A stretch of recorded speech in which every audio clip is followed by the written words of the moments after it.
Vamos falar agora de política, porque desde que deixou o cargo de governador de Minas Gerais e mirou na pré-candidatura à presidência da República, o Romeu Zema tem sido visto repetidamente na mídia, principalmente por conta de ter escolhido como tática política bater no Supremo Tribunal Federal. Tanto que o ministro Gilmar Mendes pediu, que o Zema seja incluído no inquérito das fake news. Isso tem incomodado muita gente, inclusive outros que apoiam pré-candidatos. Eu estou ao vivo com o diretor da sucursal do Metrópolis em Belo Horizonte, o Rafael Veleda, para que ele conte mais sobre como o Zema tem se tornado alvo do bolsonarismo. Rafa, muito boa tarde para você. Quem diria, que a gente ia ver que Romeu Zema se tornaria, então, alvo dessa ala bolsonarista mais radical. Explica um pouco, Rafa, por que o Romeu Zema tem se tornado esse alvo? Boa tarde, Rafa. Olá a todos. Pois é, Rafa. O Zema está no momento positivo nessa pré-campanha, A gente sabe que a pré-campanha é um carrossel e não são só as pesquisas que guiam os acontecimentos, e o Zema está no momento dele, está conseguindo dar várias entrevistas e, em grande parte, graças ao palco que o ministro Gilmar Mendes vem oferecendo para ele, Esse pedido de inclusão do Zema no inquérito das fake news foi uma boa notícia para ele, trouxe ele para as manchetes, estamos aqui falando dele, e ele está tentando surfar. Hoje mesmo ele já deu mais entrevistas, pediu o impeachment do ministro Gilmar Mendes, a gente estava apurando aqui que semana que vem, qual que vai ser a agenda do Zema. Ele vai para São Paulo, maior colégio eleitoral do país, e vai tentar angariar mais manchetes, A gente sabe que ele vai no AgriShow, em Ribeirão Preto, uma feira importante, deve ter bastante mídia, e depois ele segue para a capital, vai atrás de microfones, porque ele está tentando se posicionar aí para a próxima rodada de pesquisas, que vai sair aí a gente já está no fim do mês, no início do mês que vem, deve ter uma grande rodada de pesquisas eleitorais, e o Zema sente que ele pode crescer nesse momento. É uma ameaça para o Flávio? Não.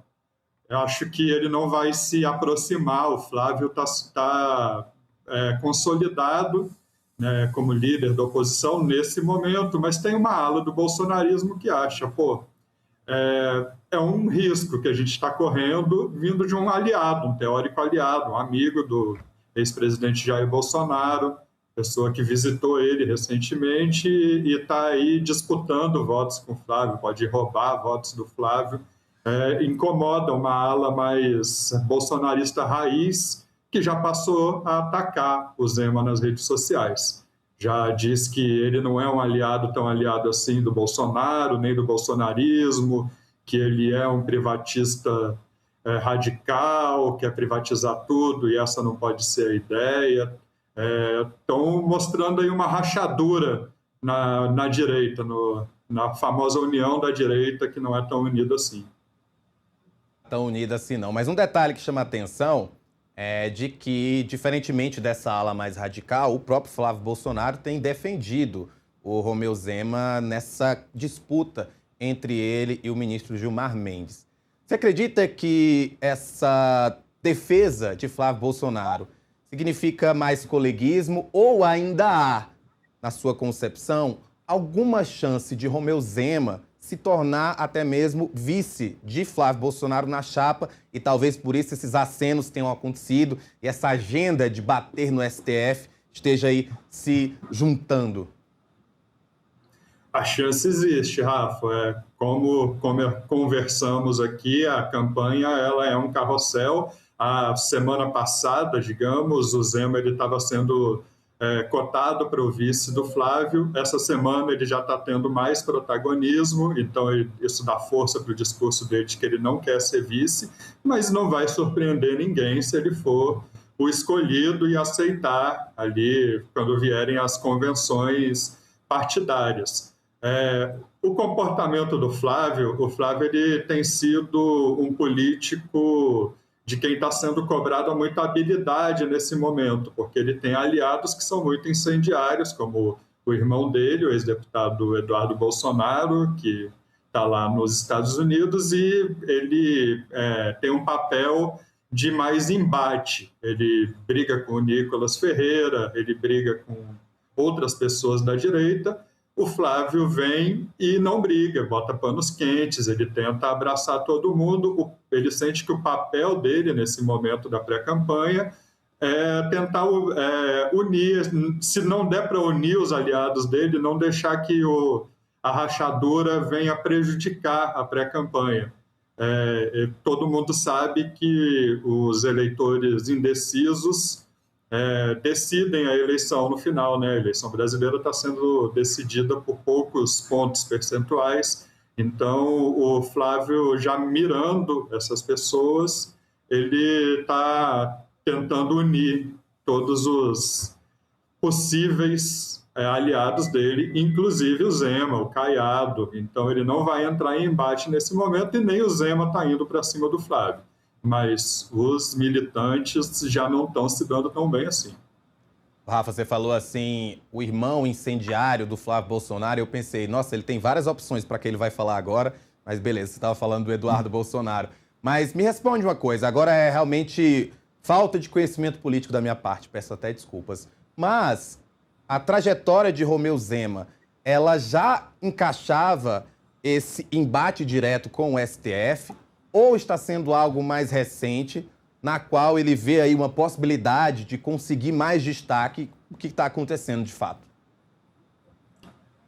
O Zema, Rafa, a gente tem mostrado no Metrópolis, inclusive, ele tem se colocado à direita do Flávio em várias questões, nas privatizações, no embate com o judiciário, porque ele está aproveitando um espaço que se criou, já que o Flávio está buscando uma imagem mais moderada, pelo que eu falei antes, para unir todas as correntes que podem vir a apoiá-lo. Então, é um discurso que os próprios bolsonaristas apontam que é novo no Zema.